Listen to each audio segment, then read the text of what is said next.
Hello friends, welcome to my channel. இன்றைக்கி நம்ம 90s கிட்ஸ்க்கு ஃபேவரட்டான இலந்த வடை எப்படி செய்யறதுன்னு பார்க்கலாங்க. ஈஸியான முறையில் வீட்டிலேயே இலந்த வடை நம்ம செய்யலாம். இலந்த வடை செய்யறதுக்கு நமக்கு இலந்த பழம் வேணுங்க. இலந்த பழம் பார்த்தீங்கன்னா நம்மளுக்கு வருஷம் ஃபுல்லாக கிடைக்காது. அதுக்குன்னு சீசன் டைமில் தான் நம்மளுக்கு கிடைக்கும். சீசன் டைமில் உங்களுக்கு இலந்த பழம் கிடைக்கிறப்போ நீங்கள் இதை ட்ரை பண்ணி பாருங்கள் கண்டிப்பாக. ஃபஸ்ட்டு நான் எடுத்துக்கிறது இலந்த பழங்க. இலந்த பழம் பார்த்தீங்கன்னா ஒரு பவுல் நிறைய எடுத்து நான் ஒரு பாத்திரத்தில் சேர்த்துருக்கேன். அந்த இலந்த பழத்தில் பார்த்தீங்கன்னா நிறைய சொத்தைகள்லாம் இருக்கும். அந்த சொத்தைகள்லாம் கழிச்சிடலாம். சொத்தையெல்லாம் கழிச்சதுக்கப்புறம் பார்த்தீங்கன்னா நம்ம பழத்தை 2-3 டைம் நல்லா வாஷ் பண்ணிக்கலாம். ஏன்னா நம்ம மரத்துலேருந்து நான் கரெக்டாக பறித்து எடுக்கிறப்போ நம்மளுக்கு அவ்வளோவா எந்த ஒரு தூசு இதெல்லாம் இருக்காது. நம்ம 1 டைம் வாஷ் பண்ண போதும். பட் நாங்கள் எங்களுக்கு எங்கே கிடச்சிச்சின்னா நாங்கள் மரத்துலேருந்து பாதி பழுத்து கீழே வந்துருக்கும். ஸோ அதுலேருந்து நாங்கள் கலெக்ட் பண்ணிட்டு வந்தது. அதனால் நான் ஒரு 2-3 டைம் நல்லா வாஷ் பண்ணிவிட்டு அதுக்கப்புறம் நான் இலந்த வடை செய்ய போகிறேங்க. இலந்த பழத்தை 2 டைம் வாஷ் பண்ணி எடுத்து வச்சுக்கிட்டேங்க. நம்ம இலந்த வடை செய்யறதுக்கு பார்த்தீங்கன்னா பச்சை மிளகா தேவை. அதனால் நான் செடியிலேருந்து 2 பச்சை மிளகா நான் பறிச்சுக்கிறேன். அடுத்து பார்த்தீங்கன்னா நான் ஒரு உரல் எடுத்து வச்சுருக்கேன். வீட்டில் பார்த்தீங்கன்னா சின்ன உரலை நம்ம வச்சுருப்போம் இல்லைங்களா, அது நீங்கள் எடுத்துக்கலாம். அந்த சின்ன உரலில் நம்ம இலந்த பழத்தை இடிச்சுக்கலாங்க. நம்ம இலந்த பழம் பார்த்தீங்கன்னா ரைட்டாக மிக்சிலையோ இல்லை நம்ம இது அரைக்க முடியாது. ஏன்னா நம்ம பிளேடு போயிடும். அண்டு நமக்கு மிக்சரில் அரைப்படாது. கொட்டையெல்லாம் நம்மளுக்கு கெட்டியாக இருக்கிறனால அது அரைப்படாது. அதனால் நம்ம இந்த மாதிரி சின்ன உரலையோ இல்லை பெரிய உரலையோ இடிச்சுக்கலாம். கல்லில் பார்த்தீங்கன்னா நம்மளுக்கு இதுக்கு முன்னாடி நிறைய அரைச்சிருப்போம் இல்லைங்களா, அதனால் நல்லா கல்லை வாஷ் பண்ணிவிட்டு அதுக்கப்புறம் நம்ம இலந்த பழத்தை போட்டு நான் இடிச்சுக்கிறேன். இலந்தப்பழம் பார்த்தீங்கன்னா இடிக்கும்போது அந்த தோல்லாம் நீங்கிட்டு நம்மளுக்கு அந்த சதை பகுதி நல்லா கொலன்னு வந்துடுங்க. அதுக்கப்புறம் அந்த கொட்டை உடையிற மாதிரி இடிக்கணும். கொட்டை நம்மளுக்கு உடைஞ்சாதான் அந்த கொட்டையில் இருக்க அந்த சுற்றி இருக்கிற அந்த சதை பகுதி நம்மளுக்கு முழுமையாக கிடைக்கும். அதனால் நம்ம கரெக்டாக கொட்டை உடையிற மாதிரி நீங்கள் ஒரு 2 டைம் நான் ஒரு நல்லா அழுத்தி தட்டினீங்கனாவே கொட்டை ஈஸியாக உடஞ்சிருங்க. நான் பார்த்தீங்கன்னா கொஞ்சம் கொஞ்சமாக போட்டு நான் ஒரு 10 டைம்ஸ் நான் இடித்து எடுத்துக்கிட்டேன். இது எடுக்க ஒரு ½ அன் ஹவர் டைம் எடுக்குங்க. கொஞ்சம் பொறுமையாக தான் நம்ம இந்த ப்ராசஸ் பண்ண முடியும். நான் இலந்த பழம் எடுத்த அளவு பார்த்தீங்கன்னா 1/2 கிலோ பழம் எடுத்தேங்க. அதில் அந்த சின்ன சின்ன சொத்தையாக கருப்பு அந்த பூஞ்சையெல்லாம் பட்டு நிறையா நான் கழிச்சிட்டேன். அதுக்கப்புறம் பார்த்தீங்கன்னா ஒரு 400 கிராம் பழம் நான் போட்டிருப்பேன். அடுத்து பார்த்தீங்கன்னா நம்ம இலந்த வடையில் இனிப்புக்காக மண்டவெல்லை சேர்த்துக்கலாங்க. மண்டவெல்லை நான் எடுத்துக்கிட்ட அளவு பார்த்தீங்கன்னா 150 கிராம். 150 கிராம் மண்டவெல்லத்தை நல்லா இடிச்சுக்கிட்டேங்க. இடிச்சு நல்லா பொடியாக எடுத்து வச்சுக்கோங்க. அடுத்து பார்த்தீங்கன்னா இந்த மண்டவெல்லத்தை நம்ம மிக்ஸி ஜாரில் ஆட் பண்ணிக்கலாம்.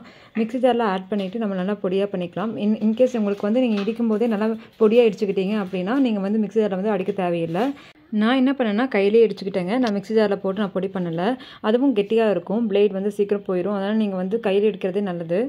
ஆட்டாங்கல் யூஸ் பண்ணுறவங்க ஆட்டாங்கல்லில் கூட போட்டு இடிக்கலாங்க. அதனால் ஆட்டாங்கல் யூஸ் பண்ணுறவங்க மேபி நீங்கள் உங்களுக்கு வேணும்னா அதில் இடிச்சுக்கலாம். இப்போ நம்ம ரெடியாக வச்சுருக்கிற எல்லா திங்ஸையும் நம்ம மிக்ஸி ஜாரில் ஆட் பண்ணிக்கலாங்க. நம்ம நல்லா இடித்து வச்சுருந்த இலந்த பழம், அதுக்கப்புறம் பறித்து வச்சுருந்த 2 பச்சை மிளகா, அதுக்கப்புறம் ஒரு வரமிளகா சேர்த்துக்கோங்க. எதுக்கு வரமிளகா சேர்க்குறோன்னா நம்ம டேஸ்ட்டுக்காகவும் நம்ம 90s கிட்ஸில் நம்ம சாப்பிட்ட அதே மாதிரி அந்த டேஸ்ட்டுக்கான இலந்த வடை வரதுக்காக தான் நம்ம அந்த 2 பச்சை மிளகா அண்ட் ஒரு வரமிளகா சேர்த்துக்கிறோம். கூடவே பார்த்தீங்கன்னா நம்ம இடித்து வச்சுருந்த மண்டவெல்லத்தையும் சேர்த்துக்கிறோங்க. மண்டவெல்லம் பார்த்தீங்கன்னா ஸ்வீட்டுக்காக நம்ம சேர்க்குறோம். சர்க்கரை தேவையில்லைங்க. சர்க்கரை சேர்க்க வேணாம். லாஸ்ட்டாக ஒரு சிட்டிகை உப்பு சேர்த்துக்கோங்க. உப்பு ஸ்வீட்டும் நம்மளுக்கு ஸ்வீட்டை எடுத்து கொடுக்குறதுக்காக தான் உப்பு. மிக்ஸி ஜாரில் சேர்த்துட்டு நல்லா கிரைண்ட் பண்ணிக்கலாங்க. ஒரு 1 நிமிஷம் விட்டுருங்க. அது நல்லா படப்படன்னு நல்லா மிக்ஸி ஜாரில் அந்த எல்லா பொருளும் கலந்துரும். அந்த நம்ம எதிர்பார்த்த மாதிரி நம்மளுக்கு கன்சிஸ்டன்சியில் அந்த இலந்த வடையும் வந்துடும். அதுக்கப்புறம் பார்த்தீங்கன்னா நீங்கள் ஒரு தட்டிலையோ இல்லை ஒரு பவுலையோ மாற்றிக்கிட்டு இந்த மாதிரி ரவுண்ட் பண்ணிக்கோங்க. ஓரளவுக்கு சின்ன உருண்டைகளாக பிடிச்சிட்டு அதை நல்லா நம்ம தட்டி விட்டுடலாம். தட்டி விடுறப்போ பார்த்தீங்கன்னா ரொம்ப தட்டி விட வேணாம். ஓரளவுக்கு உங்களுக்கு என்ன சைஸ்க்கு வேணுமோ அந்த சைஸ்க்கு தட்டி விட்டுருங்க. காஞ்சிச்சுன்னா ரொம்ப சுருங்காது. அதனால் நம்ம எந்த மாதிரி வச்சோமோ அதே அளவு தான் நம்மளுக்கு வெயிலில் காஞ்சதுக்கப்புறமும் நம்மளுக்கு இலந்த வடை இருக்கும். ஸோ ஓரளவுக்கு ஒரு மீடியமான சைஸில் தட்டி வச்சிட்டிங்கன்னா போதும். இப்போ பார்த்தீங்கன்னா எனக்கு 400 கிராம் இலந்த வடை எடுத்ததுக்கு எனக்கு 2 தட்டில் வந்துச்சு. ஒரு சின்ன தட்டு ஒரு பெரிய தட்டில் நான் வச்சுக்கிட்டேன். இது பார்த்தீங்கன்னா சன்லைட்டை நம்ம டைரெக்டாக வச்சுக்கலாம். வெயிலில் வச்சதுக்கப்புறம் பார்த்தீங்கன்னா ஒரு நாள் விட்டுருங்க. ஒரு நாள் விடுறப்போ நம்மளுக்கு மேல் லேயர் நல்லாவே காஞ்சிருங்க. நான் வச்சப்போ அப்படி தான் ஒரு நல்ல வெயில் அடிக்கிற டைமில் தான் நான் இது இலந்த வடை செஞ்சேன். இப்போ பார்த்தீங்கன்னா நம்மளுக்கு 1 டேயில் நம்மளுக்கு ஈவினிங் டைம்லேயே இப்போ தொட்டு பார்த்தீங்கன்னா மேலே நல்லா காஞ்சிருக்குங்க. நெக்ஸ்ட் டே நீங்கள் எடுத்து பார்க்குறப்போ உங்களுக்கு பேக் சைடில் தான் காயாமல் இருக்கும். ஃப்ரண்ட் சைடு நல்லா காஞ்சிருக்கும். ஸோ நீங்கள் ஃபஸ்ட் டே எதுவும் திருப்ப வேணாம். நீங்கள் அப்படியே தட்டில் வச்சுட்டு நீங்கள் வெயிலில் வச்சுருங்க. அடுத்த டே எடுத்து வச்சுட்டு நெக்ஸ்ட் டே மார்னிங் இப்படி திருப்பி போடுங்க. திருப்பி போகிறப்ப தான் பின்னாடி வந்து நம்மளுக்கு அந்த நல்ல கொலக்கொல பகுதி மாதிரி இருக்கும். செகண்ட் டே நீங்கள் ஃபுல் டே வெயிலில் வைக்கிறப்போ நல்லா காஞ்சிரும். நம்மளுக்கு வந்து சாப்பிட்றப்பவும் சூப்பராக இருக்குங்க. கொலன்னு சாப்பிட்றப்பே செம்ம டேஸ்ட்டாக இருக்கும். ஆனால் நம்மளுக்கு வந்து ஒரு 2 days 3 days 3 weeks 2 weeksனால் நம்ம ஸ்டோர் பண்ணி வச்சுக்கணும் அப்படின்னு நினைக்கிறவங்க நம்மளுக்கு வந்து காய வச்சு தான் எடுத்து வைக்கணும். இப்போ பாருங்கள், நான் 2 days வந்து காய வச்சதுக்கப்புறம் நல்லா காஞ்சி போச்சுங்க. மேலே தொட்டு பார்த்தீங்கன்னா நம்மளுக்கு பசப்பெல்லாம் எதுவும் ஒட்டாது. ஸோ இந்த மாதிரி காஞ்சதுக்கப்புறம் 2 days நீங்கள் காய வச்சதுக்கப்புறம் எடுத்து நீங்கள் ஸ்டோர் பண்ணிக்கலாம். ஸ்டோர் பண்ணும்போது நீங்கள் வெளியில் வச்சு நீங்கள் வந்து ஸ்டோர் பண்ணிக்கலாம். ஏன்னா வெளியில் வச்சோட கெடாது.